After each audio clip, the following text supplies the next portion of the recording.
Assalamualaikum warahmatullahi wabarakatuh. Alhamdulillahirabbil alamin. Alhamdulillahilladzi lahu ma fis samawati wa ma fil ardh. Wa lahul hamdu fil akhirah wa huwal hakimul hakim. Subhanaka la ilma lana illa ma 'allamtana innaka antal alimul hakim. Asyhadu an la ilaha illallah wa asyhadu anna Muhammadar Rasulullah. Allahumma sholli ala Muhammad wa ala ali Muhammad. Alhamdulillah wa syukurillah atas segala nikmat dan keberuntungan yang kita miliki menjadi hambanya Allah. Tidak ada keberuntungan yang paling besar kecuali keberuntungan yang dimiliki seorang muslim karena dia beribadah kepada Zat yang maha sempurna di dalam nama dan sifatnya.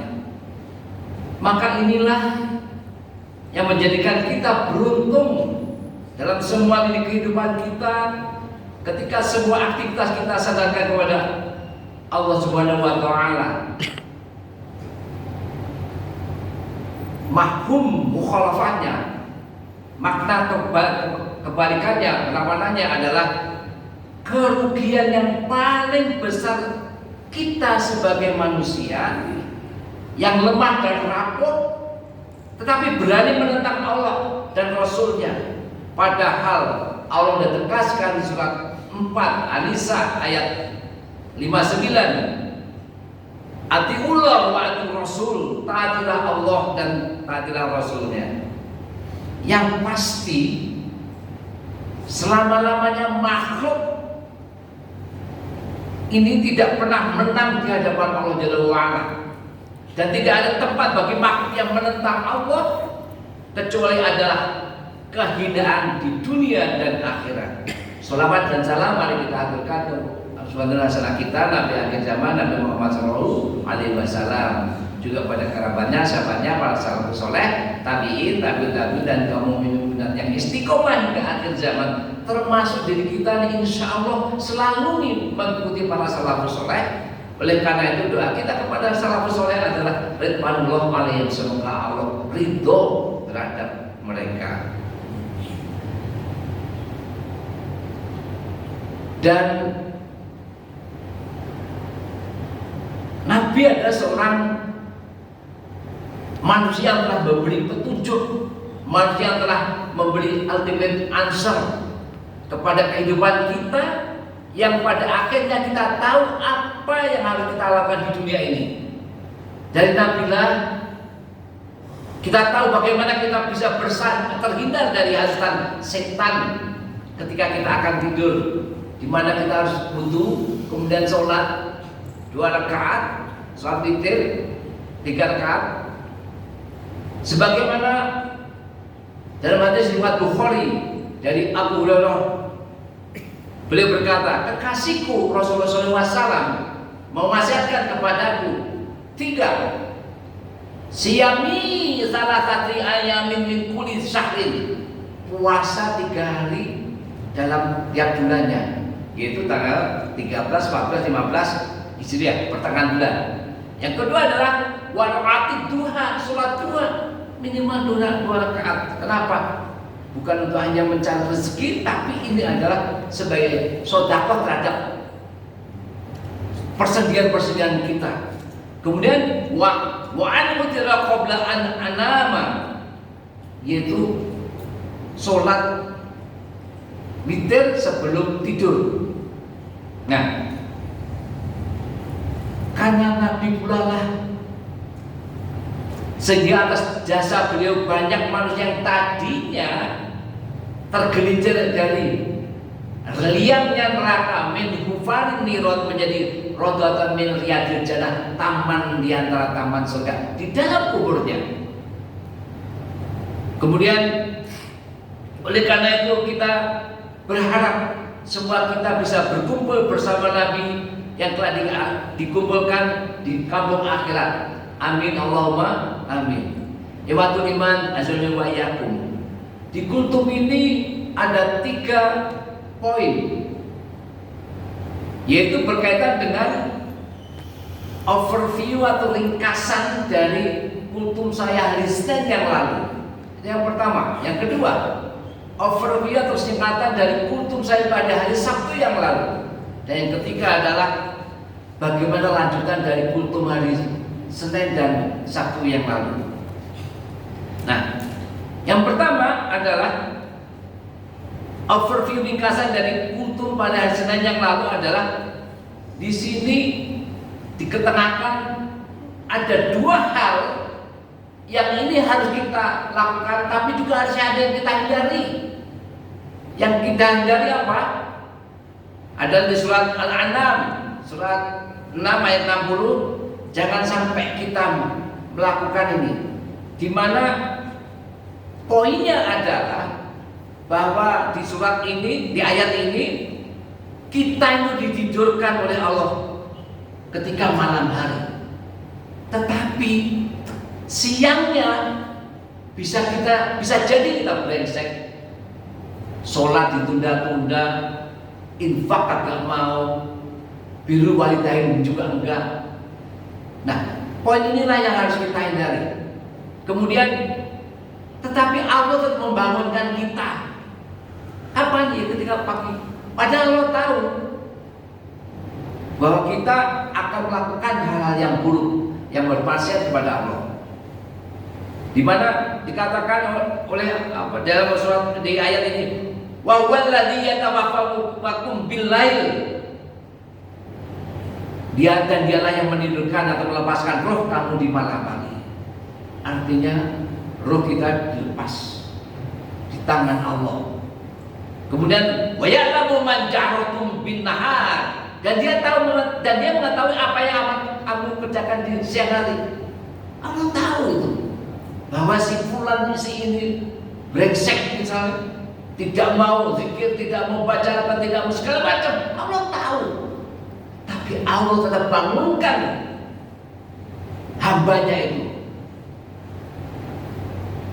Nah, tsumma yabisukum fihi liyaqau ajalun musamman. Ini mengingatkan kita dengan konteksnya orang musyrikin sebenarnya. Ayat ini ada khusus untuk musyrikin, tetapi harus kita pelajari, harus kita pahami bagaimana dia tidak melakukan hal itu. Allah tahu si kafir ini besok paginya ketika dibangunkan dia akan berbuat kekufuran, berbuat syirik, bermaksiat kepada Allah. Semua pekerjaan hizbus syaitan, kelompoknya sudah dilakukan semuanya. Bukan begitu? Banyak orang yang kafir. Tapi Allah tidak memberikan kesempatan hidup. Tapi Allah tetap memberikan kesempatan hidup. Allah kembalikan rohnya siapa itu untuk bangun dari tidurnya. Padahal Allah tahu dia akan berbuat zalim. Masya Allah, begitu besarnya. Jika kita melakukan syukur pada Allah, tidakkah kita berterima kasih kepada Allah? Apa caranya? Bagaimana? Ziyadatul khair, bertambahnya kebaikan. Bapak ibu datang ke masjid, sholat, bapak ibu baca Al-Quran, bapak ibu infak, dan semuanya, semua aktivitas ibadah mahdhah maupun ghair mahdhah. Itu poin-poinnya bagaimana kita bersyukur. Dan ini ayat ini ada peringatan keras bagi kita yang ada di sini. Apa itu? Mestinya ketika Allah yatawaffakum bil-lail, menidurkan, melepaskan roh kamu di malam hari, maka siangnya kita harusnya menjadikan pendekar amal soleh. Kenapa ini menjadikan peringatan yang keras bagi kita? Jangan sampai orang kafir, mereka Allah panjangkan umurnya ketika malam sampai pagi, dikembalikan lagi, tapi siangnya bermaksiat kepada Allah. Naudzubillah, tsumma naudzubillah. Iwan fillah rahimakumullah. Yang kedua dari poin yang tadi adalah fikih al-aulawiyat, fikih prioritas. Nah ini Bapak, Ibu-ibu, banyak yang kita masih belum menyadari. Fikih aulawiyat ini adalah ilmu untuk memahami bagaimana hukum Islam dengan mendahulukan amal-amal yang lebih penting. Sebagai contoh aja, ketika adzan setelah dikumandangkan, maka ada jeda antara adzan dengan iqamah. Disitulah itu tempatnya kita berdoa kepada Allah, bukan ngobrol, bukan segala macam. Justru itu. Kenapa? Karena kalau kita tahu tentang itu, maka kita akan berdoa apapun doa kita, dosa-dosa kita, harapan kita, mendoakan orang tua kita, saudara kita, semuanya kita banyak itu. Bisa puluhan doanya kita.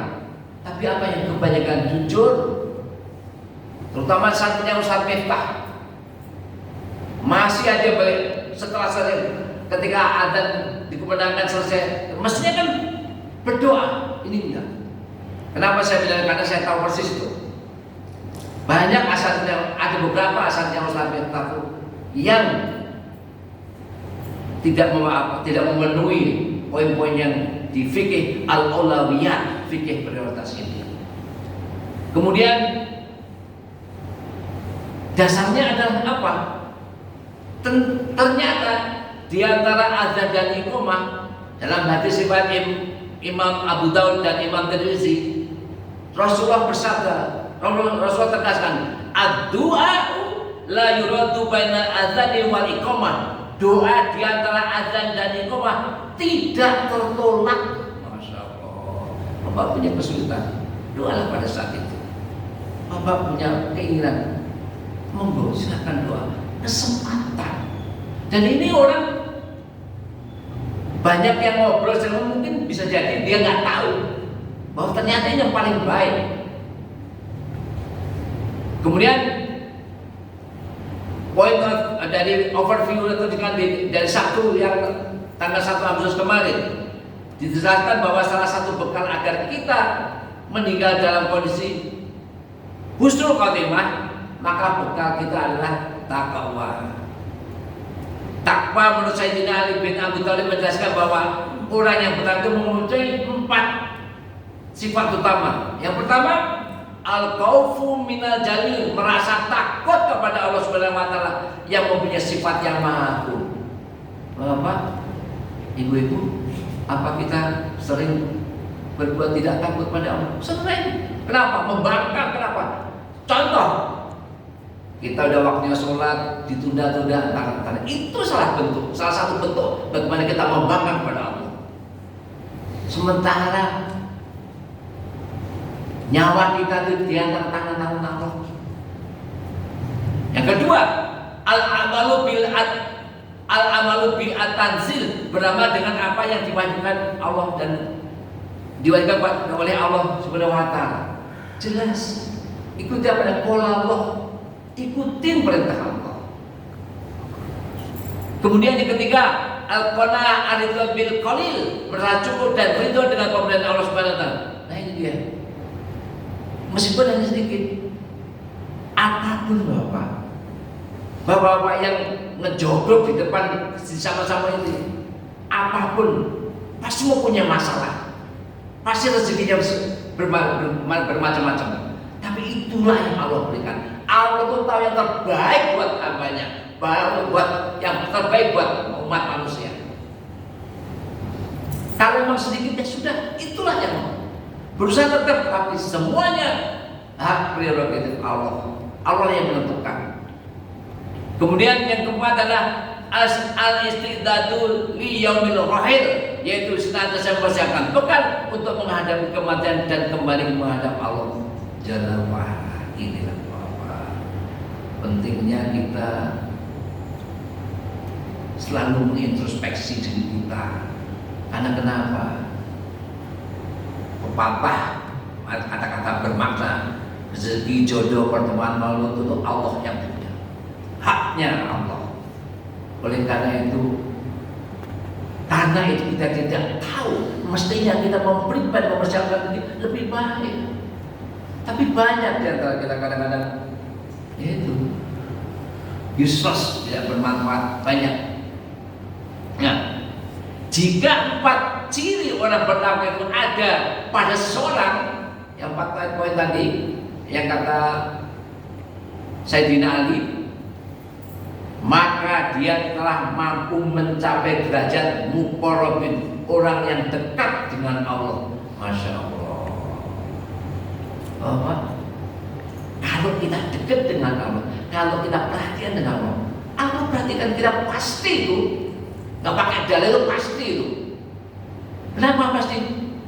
Karena kita mendekatkan diri kepada Allah. Apa selalu enak? Belum tentu.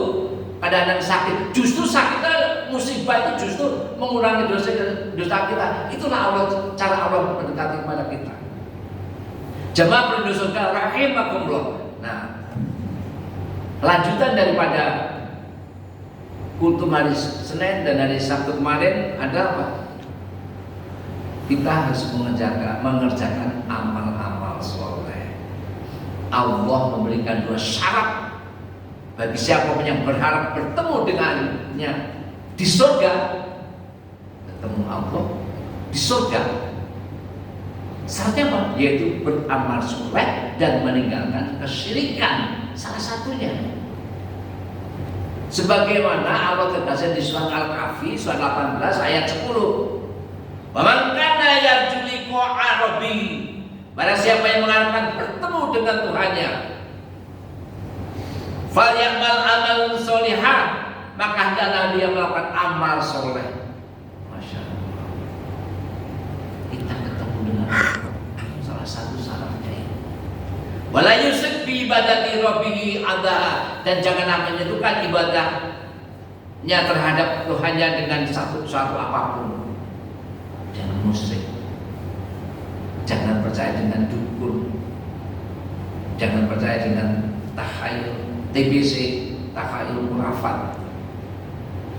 Bahwa amal soleh yang dimaksud dalam ayat di atas adalah segala bentuk perbuatan baik yang steril dari riya, pamer, dan sesuai dengan tuntunan syariat. Menurut Syekh Mu'adz, sebagaimana dikutip dalam kitab Al-Imam Al-Baghawi dalam tafsirnya, bahwa amal soleh itu adalah amal yang didalilkan terhadap 4 hal. Amal soleh ada 4 hal dalamnya. Ada ilmu, ada niat, ada kesabaran, dan ada ikhlas. Ini 4. Kadang-kadang jujur aja di antara teman-teman saya, kadang-kadang dari 4 ini kadang-kadang ada yang lolos. Nah, Al-Imam Al-Baghawi mengatakan, pola muas'al amalus soleh, muas berkata tentang amal soleh, yaitu apa? Alladzi fihi arba'atu, ada amal yang di dalam terdapat 4. Yang tadi ilmu, niat, sabar, dan ikhlas. 4 hal inilah yang menjadikan amal soleh kita akan Allah terima, karena setiap ibadah kita itu tidak secara otomatis Allah terima. Dasarnya mana? Surat Al-Ghasyiyah.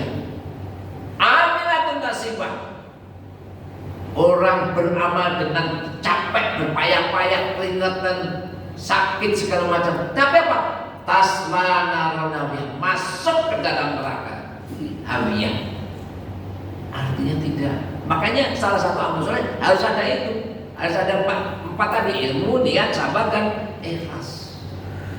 Betapa kelak setelah kiamat, orang yang pertama kali dilempar ke neraka itu bukan koruptor, bukan penzina, bukan pelacur, bukan pembohong, tapi apa?